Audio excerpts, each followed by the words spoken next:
Hi, this is Rebekah Buchanan, co-host of New Book Network's New Books in Popular Culture. And today I am here with Patty Farmer, the author of Playboy Laughs, the comedy, comedians, and cartoons of Playboy. Patty, thanks for joining me today. Oh, thank you for inviting me, Rebekah. So I'm wondering if you could just start by talking about why Playboy, how you got into this topic, and how you started this book. Why this book? It's a funny story.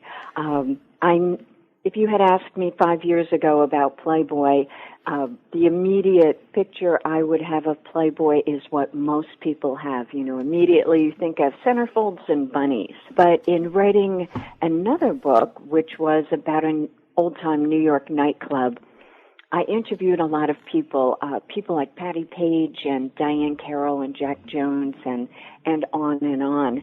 And every one of them told me a story about starting out in the Playboy clubs or at the jazz festival or on the TV show. And so that kind of piqued my interest, and I am a historian and a researcher. So the more I would hear about how Playboy influenced them, the more interested I got. And my research really opened up this whole world of how important Hugh Hefner and Playboy really were to the entertainment industry, to musicians and the comedians. For the comedians, the Playboy clubs really bridged the time between the nightclubs and the comedy clubs of the 80s. It gave the comedians a whole circuit to work from. I had an interview with Joan Rivers before she passed, that way too young an age, I would think. Mm-hmm. But she told me the Playboy clubs was great for her starting out because it gave her a place to be bad. And by that she meant she could work on her timing, and they provided a circuit. So they had 40 clubs, and you can go from one to the next, and until you got really good and were ready to move up to the next level.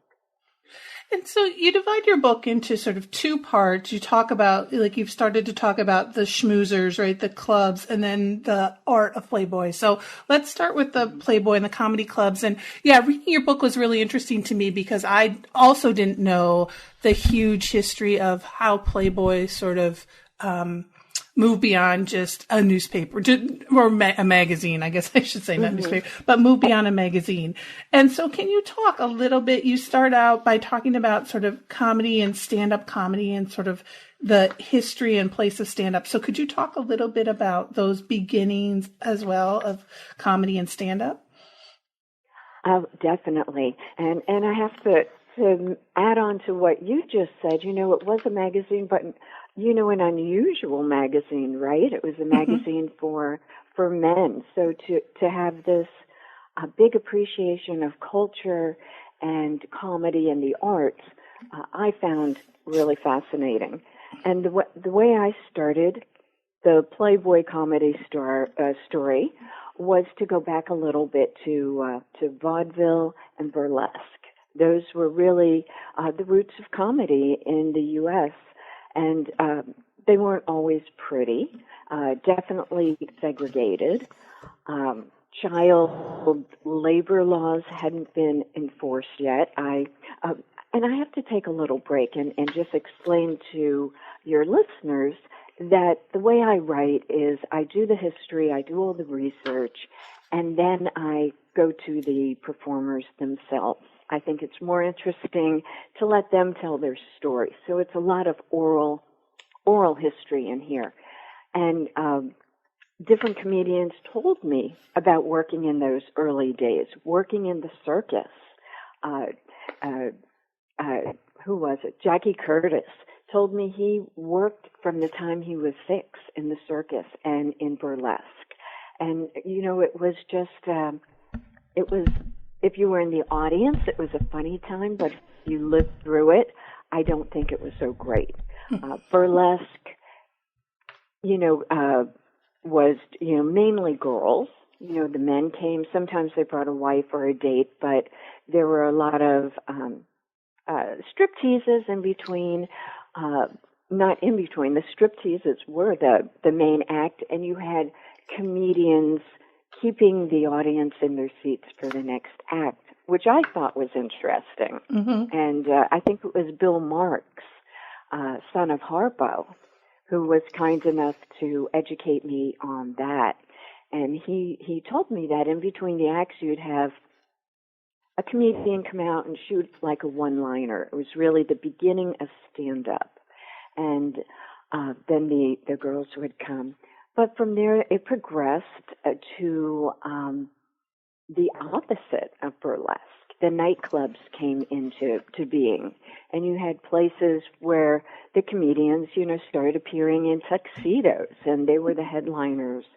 So that was a really elegant time. But then the demise of the nightclubs, and right about the mid-50s, they were weaning out quite a bit.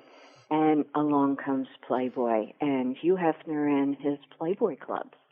Right. So these Playboy clubs started around the beginning of the 1960s, mid 1960s. Right. And then went till around the mid 70s, right? So can you talk about sort of the rise of these clubs and how Hugh Hefner sort of came to this idea? What made him think that these clubs would be successful? Rebecca, I have to tell you, it was not in Playboy's business plan to open nightclubs. I mean, it was one of those things that you look back and you say that's just the craziest way to build an empire. Right. But you're talking 1959, and Hugh Hefner's a young man, and his good buddy and second in charge at Playboy was Victor Lowndes. And Playboy had written an article about another nightclub, the Gaslight Clubs. And it was very period. The girls were dressed in little period costumes, but very scantily clothed. And they received about 3,000 letters. And in those days, it was men. They sat down, they wrote letters to Playboy like, is there a Gaslight Club in Chicago or in New York, or where can I find one, or, just all these questions. And Playboy magazine had a habit of answering every letter. They had the secretaries, write a reply.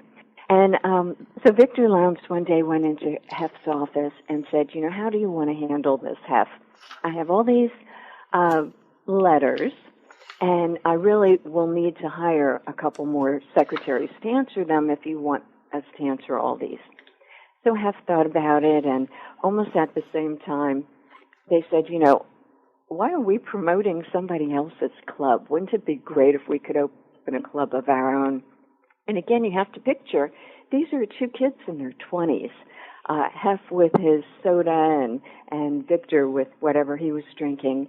And they noodled that around. They said, we know a lot of entertainers, and that would just be so great. We could have our own club. And then they kind of looked at each other and laughed, and they said, yeah, but we know bupkis about running a nightclub. And Victor Lowndes said, but I have a buddy down the street, and he knows a lot about running a nightclub. So they packed up, they walked down the street, and the buddy was Arnie Morton, who later on opened a chain of very, very good and very successful steak restaurants, Morton's. But again, Arnie was a young guy, and they went in and they said, hey, Arnie, we have this idea.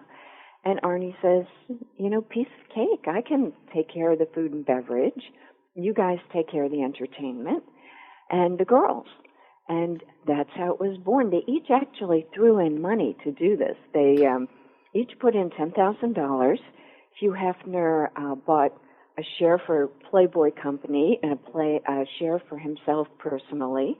Victor Lowndes and Arnie Morton each put in $10,000, and the Playboy Club was off and running. And they never did anything in a long-range way.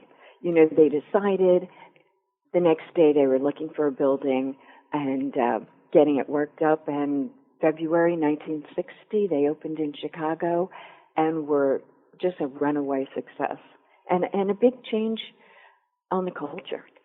Right, and you talk a bit about this in your book about how they sort of knew how to sell to make it sort of feel high class, but sell to the working man or the working family. Like you also talk about resorts as well, right? These sort of family resorts. So can you talk a little bit about what it was that they did that really engaged or got the working class or that sort of everyday person or middle class person involved and excited about going to these clubs?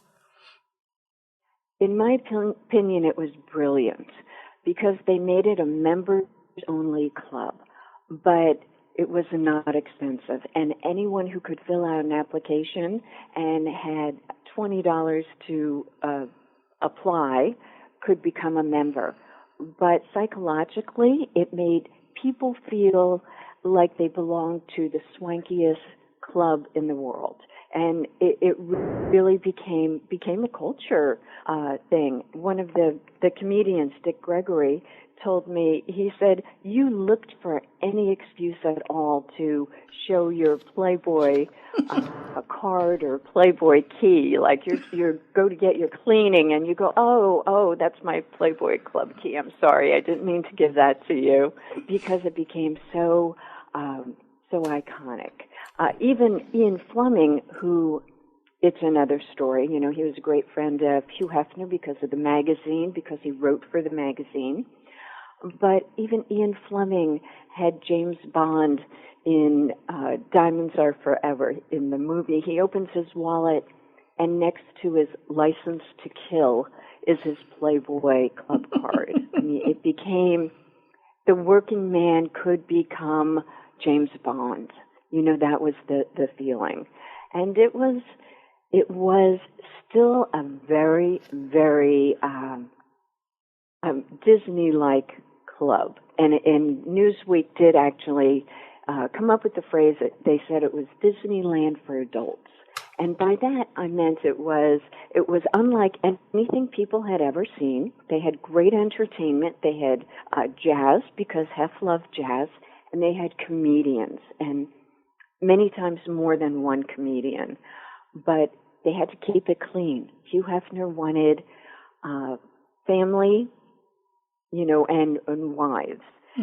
Mainly with the clubs, he wanted the men to feel like they could bring their wives in and become that kind of club that appealed to everybody. Yes, there were girls running around with ears on their head and not much on their bottoms, but they could still bring their wives and feel like they were in a classy joint. And it worked. It worked. They had good food, great entertainment. They ended up having 42 clubs worldwide. So people felt, the traveling salesman felt, I have to be in Cincinnati next week, but I'll go to my club. I have a club there. So it was really a great concept and a great idea, and it worked for everybody. It worked for the members and for the comedians and the other performers. It gave them work. They if they were good enough, they got on the circuit and they could work, 50 weeks out of the year doing what they loved. Jerry Van Dyke, I had the pleasure of talking to him, and he said he worked like 5 years doing the circuit. And then finally he got his big break and was able to move up to the next level to doing movies and TV and working with his brother. Right. And so you mentioned there, at the heyday, there's like 42 clubs worldwide, and they also had resorts, right? These family resorts, and some of these resorts didn't go over as well as the clubs did. But can you talk a little bit about the resorts as well and how they worked and sort of the vision for them?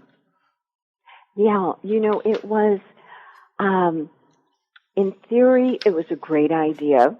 Hef wanted a resort where families could come. They could get away from the city.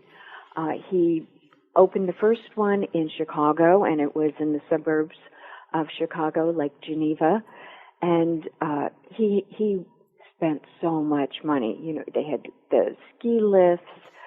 They had a runway. You could land your own plane there. Swimming pools, entertainment, just everything you could think of, every amenity you could think of. But they put too much money into it. And then when they weren't attracting as big a amount of crowds that they wanted, they started really throwing money at entertainers. And they started paying, going outside their business plan, which was they paid a set amount of money to everyone, whether you were Tony Bennett or, you know, somebody that you hadn't heard of just starting out. You got the same amount of money. And that practice was changed with the resorts. You know, they ended up hiring, you know, Anne Margaret to open a resort, and they pay her thousands and thousands of dollars. I had the pleasure of sitting down with Shecky Green. He said they hired him to come and perform at the resort in Great Gorge, New Jersey, in the hopes of attracting gamblers, because New Jersey was setting up for gamblers, and Shecky attracted that kind of crowd. But he said it was sad because, you know, you'd be performing to an empty room or a half-full room. And I think Hef made a mistake in, he always wanted to own everything. So he bought the property and they built the resort, where at the time even the Hyatts were leasing property. You know, if a Hyatt was opening a resort, they would lease the property. They would, you know, rent the building and operate that way. So it was, in my opinion, really the beginning of the end of the clubs, because it was a heavy, heavy drain on the clubs. Luckily, they had a gambling Playboy club in London that kind of kept all the other clubs afloat for quite a few years. Mm-hmm.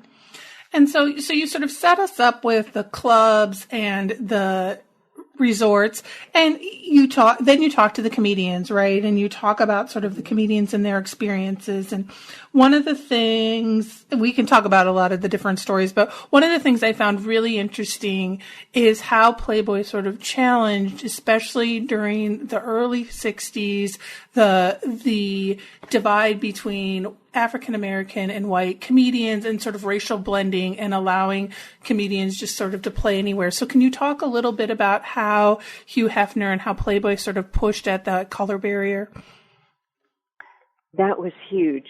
Hugh Hefner is truly one of the most, or maybe the only, truly colorblind person that I have ever met. And he didn't even think about it. It wasn't a conscious decision that he said, segregation is wrong and it's not going to happen at my clubs. I think he just went ahead and did it, and then when there were repercussions, he was always shocked by it. But at the club and in Chicago, he hired Dick Gregory, who is an Afro-American comedian, and gave him a job. And it ended up that he was performing the first night in front of a bunch of businessmen on convention from Alabama. So it wasn't even like locals at the club. And they were as shocked as Dick was. He told me he went out on stage and looked at all these faces, and someone actually said, you know, we're from Alabama.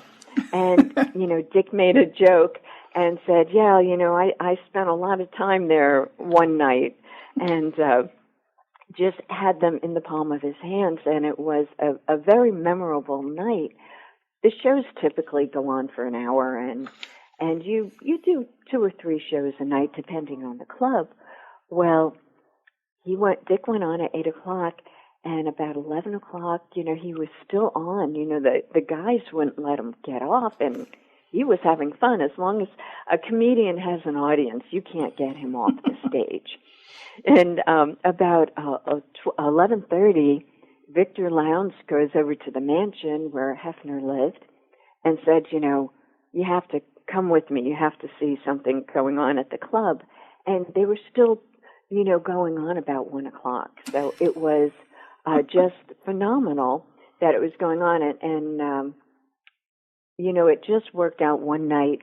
A reporter for Time magazine came in and covered it, and Dick Gregory became a really big star.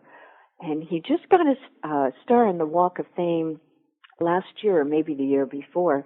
And one of the first things he said was, I credit Hugh Hefner for me being here.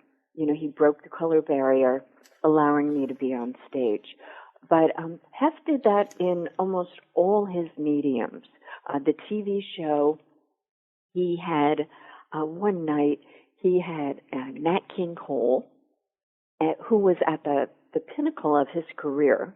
He was a singing superstar on the show, and he didn't sing, he didn't perform, which people thought was shocking. And even more shocking, he sat on the sofa with Rona Jaffe and talked about her latest book. The next day, the networks and the sponsors went berserk. They said, how dare he have a black man talk to a white woman about literature, and he didn't even perform. What was he doing there? And Hef again was shocked, and the sponsors said, if you ever do that again, we're pulling out. And the network said, we'll cancel the show. And Hef said, do what you have to do. I am only interested in getting the best performer. As someone said, Hef didn't care if you were black, white, or yellow, only if you could sing a song, swing an instrument, or tell a joke. And it carried through in so many ways. I don't think we have enough time to chat about every way that Hef really changed the country, including the Jazz Festival. He integrated the Jazz Festival both in the audience and on the stage. I mean, it was groundbreaking. And again, people think of Playboy and Hugh Hefner, and they kind of smile and wink, and it brings back the younger days and good memories. But he influenced our culture in so many ways, and he's still around, which is fascinating. Right. Yeah. Yeah. And you mentioned him also having an African-American woman as a bunny and, all of that. So there's many ways that he sort of pushed at that desegregation. So you've talked to a number of comedians, and a number of comedians and you share some of their stories. And so are there any and so you have this chapter, I think it's chapter 5, Leaders of the Pack, where you sort of have the stories of some of these big name comedians who came out of Playboy. So are there any that are some of your favorite stories or ones that you really loved? It was such an education, and each book that I write, it's just an education to me, and it's why I write. It's the pure joy of learning and then being able to share it with people. So I learned about more about the comedians that I didn't know, and I'm a little bit younger than these people, but there were certain names that I remember, like Rich Little, who was a big headliner, Joan Rivers, Lily Tomlin, Shecky Green, Jackie Gale, Rodney Dangerfield. All these people started, around the times the Playboy clubs were starting. And, I would even say they owe a lot of their success to Playboy because, like Jerry Van Dyke told me, they could get a paycheck while they were advancing, while they were learning material. So the leaders of the pack, and they loved it. What wasn't to love? They got to perform. They were treated wonderfully, and they got to look at pretty girls. David Brenner, when I was talking to him, again, I was happy to talk to him and lucky to talk to him before we lost him. And he told me, he said, and he had to explain it, but he told me, he said, the Playboy clubs treated you as well as the mob did. And, I kind of looked at him, and he said, when the mob ran Vegas, it was better. They were nicer, believe it or not, when the gangsters ran it. But he said, the Playboy clubs, they took care of you. They gave you work. They gave you food. And later on, when the comedy clubs came in, the comedy club and the improv, you worked for free again. You just worked for a stage and for tips and maybe a part of the door. So it was, it was a bridge. It was an interesting time, and you had the leaders of the pack. You had women coming up, and Hefner gave them a stage. People like Phyllis Diller and Mimi Hines and Kay Ballard. All these women that maybe wouldn't have had as much exposure if it wasn't for Hef's TV show or his comedy clubs. Right. And I thought something interesting too is that it seemed in reading this that it allowed performers to make connections. So there were the mix of having comedians with music acts. Some of them made connections and started performing with one another for the rest of their lives, right? Or for a good chunk of their lives. Right, exactly. Who was it? Julie Budd, who is a singer. She's a great singer today, but she started out, what was she called? The mini girl with the maxi voice. She was one of those wonderkins that, at 2 years old, could sing like, nobody's business. No, not really 2 years old, but I think she was performing like at 12 and 13 with the comedians, and she started opening for them. She opened for the big names because she was very good. She opened for Milton Berle and Charlie Callis and all these folks at the Playboy Club. And then later on, when she became a headliner, when she got a little bit older, she had people like Arsenio Hall open for her and, stayed in touch with all the comics. And even though she said they were very peculiar, and she said that with love, but all comedians were very peculiar, according to Julie Budd. Well, and another... But yes. Mm-hmm. No, I was just going to say it was a great networking tool.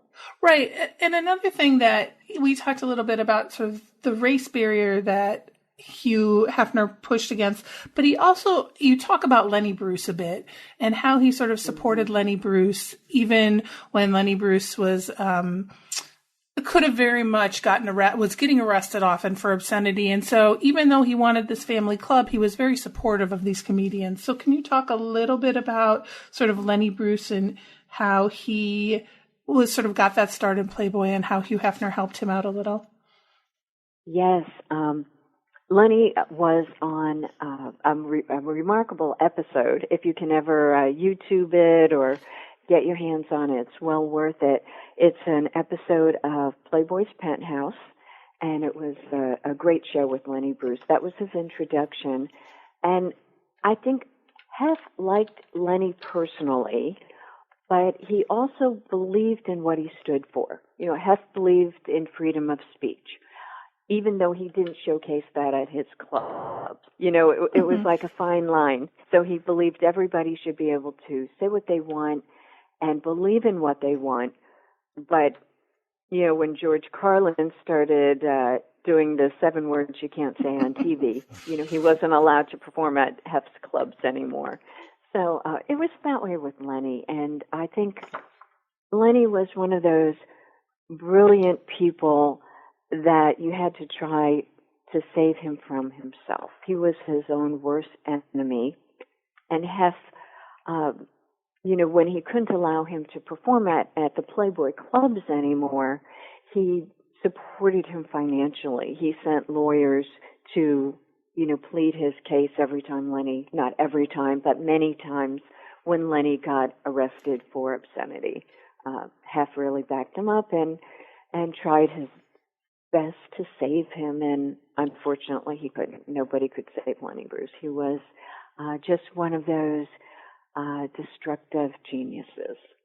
But there are other people, like I just mentioned, George Carlin, who was a funny guy, but he started out, he was a clean-cut, college guy and just funny, and then he kind of found his footing, and as I said, he moved up the ladder, but he couldn't do it at Playboy, and Hef did pull him aside one time and said, you're one of my best friends, and I think you're funnier than anything, but you can't be funny at my clubs anymore. I have to, the kids have to be able to come here. Which is really right. He had these rules, like some rules, like the bunnies are not going to date the comedians, which seem to be broken very often, right? But he sort of had this idea for this club that in some ways is very different than what he was doing in the boundaries he was pushing with his magazine. That, isn't that interesting? Absolutely. He had so many rules and regulations for the clubs. And in talking to the bunnies, I had a different idea.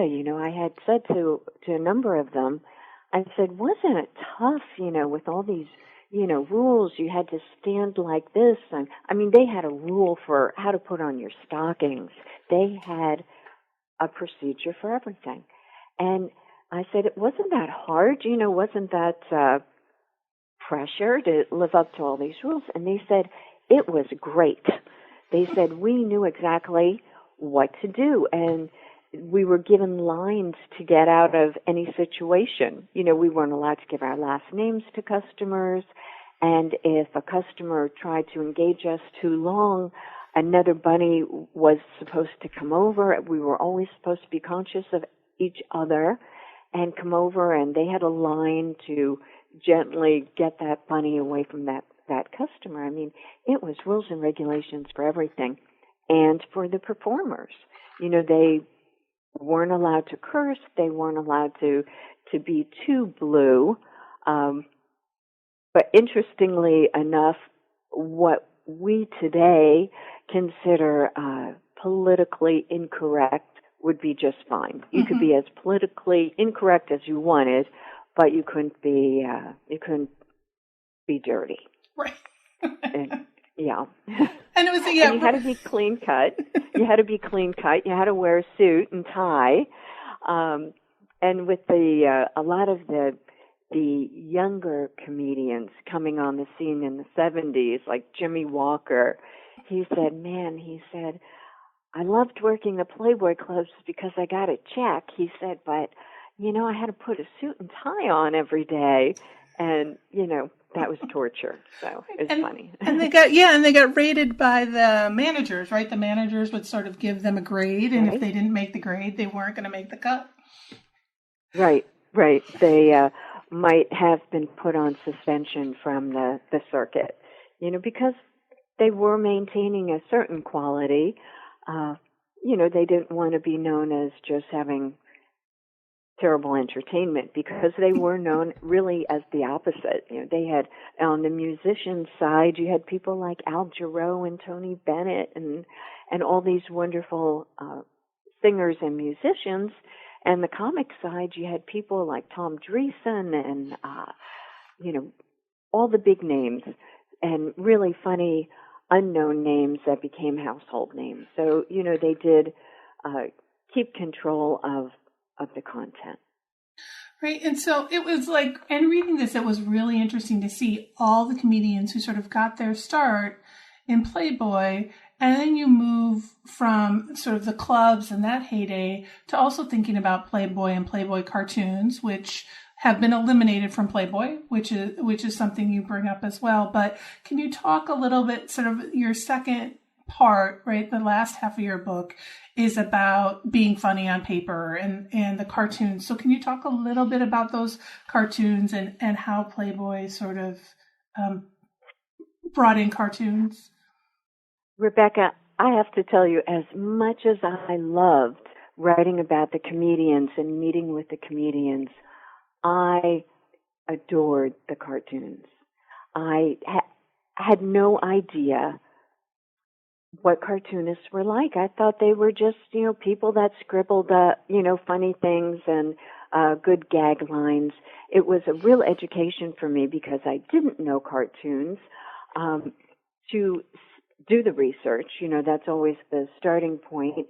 And I found out that, again, Hef had the best people, whether it was writers or singers or comedians or cartoonists. He had people like Shel Silverstein, Leroy Neiman, who, I'm sure what his art is valued at today, and even back then, his paintings were going for $1 million, and he was a regular contributor to the cartoons. And Hef loved cartoons because he actually wanted to be a cartoonist. Before he ever dreamed of having a women's or a men's magazine with beautiful women, he wanted to make his living drawing cartoons. And he actually even had a comic book published, a full 74-page comic book called That Toddle in Town, Rowdy Burlesque of Chicago Manners and Morals. I mean, quite a mouthful. But and it was good. I had an opportunity to look through it. It was funny. It was good. It just wasn't good enough for him to compete with the other great comic comedians of the day, and people like Shel and like Leroy and like Arnie Roth and Al Jaffe and Jules Pfeiffer and all these great artists who are still working today. I just talked to Al Jaffe, who is still working at 96 years old for Mad Magazine. And it's not because he needs the money. He does it because he loves it. And he invented, I don't know if you know anything about cartoons, but I didn't. And I found out that Al invented what's called the fold-in for Mad Magazine. Mm-hmm. And it's something that's been around for a long, long time. And Al is still doing them on a monthly or semi-monthly basis for Mad Magazine. And these are really brilliant artists. People like Doug Sneed, who is a Canadian artist, and he started out as an illustrator. And he was doing fine. And on a trip to Chicago, he thought, well, Playboy's here, and I know they hire illustrators. And I'll go in and, talk to them, maybe pick up some more work. Well, he went in, talked to the art director, and they said, we love your work, but we'd like to use you for cartoons. And Doug was telling me, he said, he got this snobby Canadian attitude and said, well, I don't do cartoons. And then they told him what he'd be paid for these cartoons, and he said, that's not my cup of tea. And then they told him what they would pay him, and he said, I could learn to drink tea, though. And in my book, I was lucky enough to get some examples of their work, and he is just has beautiful, funny cartoons. And again, Hef was very hands-on with the cartoons. The cartoons and the illustrations had to have Hef's personal seal of approval. Every single one he would look at. And I don't think he ever totally said, yes, this is perfect for one cartoon. He always wrote editorial comments and would send it back to the artist. And Rebekah, when I say send it back, I mean he'd write a note, they'd put it in an envelope, put a stamp on it, mail it to Canada or New York or wherever the artist was. They'd make the correction, put it back in an envelope. It wasn't online that this was all done, so it was really quite a process. People even like Vargas, that beautiful pinup artist Vargas. his relatives showed me some original artwork with Hef's little notes, the eyes are too wide, or, she needs strappy heels instead of, whatever she had, so that he was very hands-on and very opinionated. He knew exactly how he wanted things to look. And I thought that was really interesting. Like, I love the fact that, one, he was like, I'm not going to, even when we got to the point where it would be much easier to look at it on a computer and change the colors. You have one story in here where, I don't remember who it was sort of talking about, well, if you just saw it on the CD, right, if you just saw it on the computer, the color would look fine. Right? But he was so hands-on and needed to, like, write down, and it would even be, there was one point where he wanted them just to underline 2 words in, a title. But I thought it was really fascinating that he spent so much time with every single comic, right, and looking at all the comics. Absolutely. And with the cartoons, I think that the story you're talking about, the cartoon editor, she was well aware that, you could do artwork on computers and you could send a CD, but she had told this particular artist, she said, don't even ever repeat that again. If Hef thought any of this was done by computer, it would just really offend his sensibilities towards the art. So that'll be our secret. If you have to do something, you could send it to me and I'll print it off and we'll just shelter him. So it was very hands-on and just very interesting. The cartoonists were, I think they told the funniest stories, and that's how I try and balance my books with history and facts, but then a little bit of lightness and funny stories about the Playboy Club. Jules Pfeiffer, one of the great artists and award-winning artists for a lot of his animated cartoons, he told me, he said, I got some of my best ideas for writing carnal knowledge from hanging out at the Playboy Mansion. Well, I had momentarily forgotten that carnal knowledge started as a book, and I didn't know that Jules Pfeiffer wrote it. So I thought that was not surprising when I thought about it, because where else would you get your great ideas for a book like that but the Playboy Mansion in the 60s and 70s? But, great stories and great illustrations and examples of the work in the book. Right, and Hugh Hefner also tried to start a magazine, the Trump magazine, with the cartoonist from Mad Men, and that didn't seem to work. But there's still some great stories in here about them flying out to the Playboy Mansion and wanting to, I love the story about how they wanted to, they were looking at the pool, but they were swimming looking at each other in the underground pool. And they were like, this is probably not how it's supposed to work. Right. The underground grotto at the mansion, where you go downstairs and it's like an aquarium. You saw the girls swimming, and they'd swim by these windows, but the guys were taking turns swimming, and they'd end up looking at each other. And they said, somehow this, I don't think this is how it's done. And you also talk about, there's a number of male artists, but there's also one female artist who's been doing work more recently for Playboy. And so can you talk a little bit about her and the work she's been doing, Olivia? Yes, Olivia, really one of my favorite artists. I think she's just phenomenal. And she works in the style of Vargas, a pinup artist. I call her a pinup artist, but she refers to herself as cheesecake, which I thought was interesting. But beautiful work. And, I think Hef might have had a little resistance at the magazine using a female artist. I really do. That's the feeling that I got. they gave her smaller jobs in the beginning. Once Vargas no longer worked, I think he retired uh, before.